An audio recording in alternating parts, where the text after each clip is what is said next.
नन्हे वीर शिवा का साहस व समझ। कोल्हापुर सोलापुर के पास जो बीजापुर है, वर्तमान में विजयपुरा है, उस रियासत के राजा के यहाँ वीर शिवा के पिता शाहजी राजे सरदार थे। एक दिन उन्होंने अपने सुपुत्र शिवा को कहा, चल बेटे, तू राज दरबार में चल, जरा राजा का ठाट बाट तो देख, कुछ सीखने को मिलेगा। शिवा लगभग 12 साल के थे, अपने पिता के साथ आए।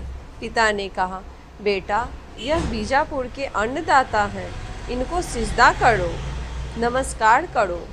उन्होंने नमस्कार नहीं किया। पिता ने कहा, बेटे, हाथ जोड़ो। हाथ नहीं जोड़े। पिता ने कहा, बेटे, सिर झुकाओ। शिवा ने पलकें भी नहीं झुकाई। राजा जरा रुष्ट हो गया। शिवा के पिता ने कहा, बच्चा है, इसको जरा समझा के फिर आपकी खिदमत में पेश करूँगा। घर जाकर कहा, बेटा, राजा को प्रणाम क्यों नहीं किया? वीर शिवा ने कहा, पिताजी, जो प्रजा का शोषण करके महल पर महल बनाए, भोग विलास के लिए रानियों पर रानियां लाए, ऐसे लोगों के आगे सिकुड़ते रहने से तो प्रजा दबती जाएगी और राजा का हौसला बुलंद हो जाएगा। शिवा का सिर झुकेगा तो माता पिता के चरणों में, माँ तुलजा भवानी और गुरु समर्थ रामदास जी के चरणों में। ऐसे शोषकों के यहाँ शिवा का सिर नहीं झुकेगा। वह सर नहीं जो हर हद पे झुकता रहे, वह दर नहीं जहाँ सज्जनों का सर न झुके। अच्छे दर पर सिर झुकाना चाहिए, जिस किसी के आगे सिकुड़ते रहो नहीं। आप सावधान हो जाइए, नम्र होना अच्छा है, लेकिन बेवकूफ़ी से नम्र होना बड़ा बुरा है। नम्रता का स्वभाव अच्छा है, नम्रता एक बड़ा सद्गुण है, किंतु दुर्जनों, शोषकों, अहंकारियों के आगे आप नम्र होंगे तो आपको वे बेवकूफ़ मानेंगे, उल्लू बनाएंगे और आपका मजाक उड़ाएंगे।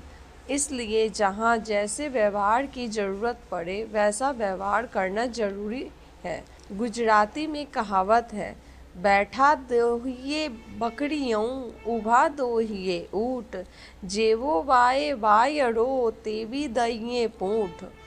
बैठ के तो बकरी दोही जाती है, किंतु ऊँट दोहना हो तो बैठ के नहीं दो सकते, खड़े होकर दोहना पड़ेगा।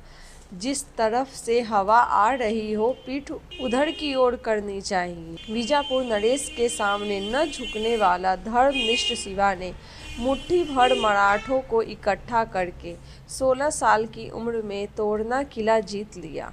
समय बीता, उन्होंने बीजापुर नरेश को चुनौती दी, मेरे पिता तुम्हारे यहाँ मुझे सिर झुकवाने के लिए लाए थे, परंतु मैं तुम्हारा सिर काटने को आ रहा हूँ, तैयार हो जाओ। उसने संदेश भेजा, मैं आपके कदमों में सिजदा करता हूँ, मैं आपसे युद्ध में विजयी नहीं हो सकता, मैं आपके अधीन रहकर राज्य करना चाहता हूँ। शिवाजी हाथी पर गए और वह पैदल अपने राज्य के द्वार पर खड़ा है, शिवाजी का अभिवादन और स्वागत करता है।